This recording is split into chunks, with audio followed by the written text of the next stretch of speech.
ചില ബന്ധങ്ങൾ സ്വർണം പോലെയാണ്. അത് നമ്മുടെ ജീവിതത്തെ പ്രകാശിപ്പിച്ചുകൊണ്ടേയിരിക്കും.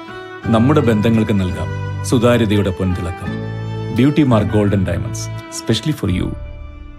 എടക്കരയിലെ കടയിൽ നിന്ന് 2 ആനക്കൊമ്പുകൾ പിടിച്ചു. കേരളത്തിലെയും തമിഴ്നാട്ടിലെയും വിവിധ യൂണിറ്റുകളിൽ നിന്നുള്ള ഡയറക്ടറേറ്റ് ഓഫ് റവന്യൂ ഇന്റലിജൻസ് വിഭാഗത്തിന്റെ നേതൃത്വത്തിൽ കടയിൽ നടത്തിയ പരിശോധനയെ തുടർന്നാണ് എടക്കര ലൈറ്റ് പാലസ് എന്ന ഇലക്ട്രിക് സാധനങ്ങൾ വിൽപ്പന നടത്തുന്ന സ്ഥാപനത്തിൽ നിന്ന് ആനക്കൊമ്പുകൾ പിടിച്ചത്. 31 കിലോഗ്രാം തൂക്കം വരുന്ന ആനക്കൊമ്പുകളാണ് പിടിച്ചെടുത്തത്. DRIക്ക് ലഭിച്ച രഹസ്യ വിവരത്തിന്റെ അടിസ്ഥാനത്തിലാണ് പരിശോധന നടത്തിയത്.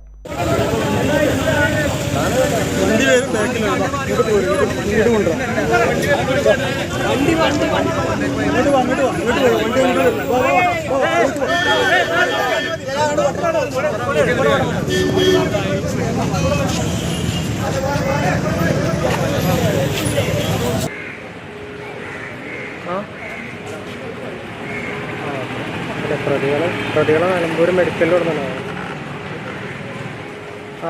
അവിടുത്തെ കിട്ടിയില്ലേ? DRIക്ക് ലഭിച്ച രഹസ്യ വിവരത്തിന്റെ അടിസ്ഥാനത്തിലാണ് പരിശോധന നടത്തിയത്.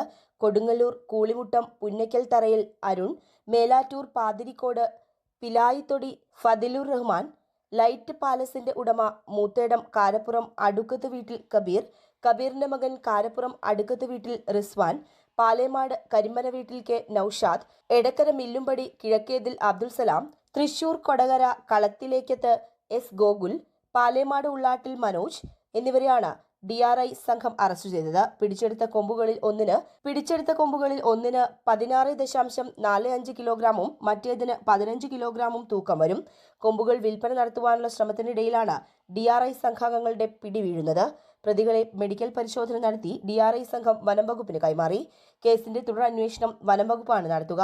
ചെന്നൈ, കോഴിക്കോട്, എറണാകുളം എന്നിവിടങ്ങളിൽ നിന്നുള്ള 15ഓളം അംഗങ്ങളാണ് DRI സംഘത്തിലുണ്ടായിരുന്നത്. ആനക്കൊമ്പ് പിടിച്ചെടുത്തതിന് ശേഷമാണ് ഇവർ വിവരം വനംവകുപ്പിനെ അറിയിച്ചത്. വനംവകുപ്പ് ഉദ്യോഗസ്ഥർ കൂടി എത്തിയിട്ടാണ് പ്രതികളെ എടക്കരയിൽ നിന്ന് നിലമ്പൂർ DFO ഓഫീസിലേക്ക് എത്തിച്ചത്. സംഭവവുമായി ബന്ധപ്പെട്ട കൂടുതൽ വിവരങ്ങൾ അടുത്ത ദിവസം പ്രതികളെ ചോദ്യം ചെയ്യുമ്പോഴേ വെളിപ്പെടുമെന്ന് Nilambur north DFO P Karthik പറഞ്ഞു. News bureau, Edakkara.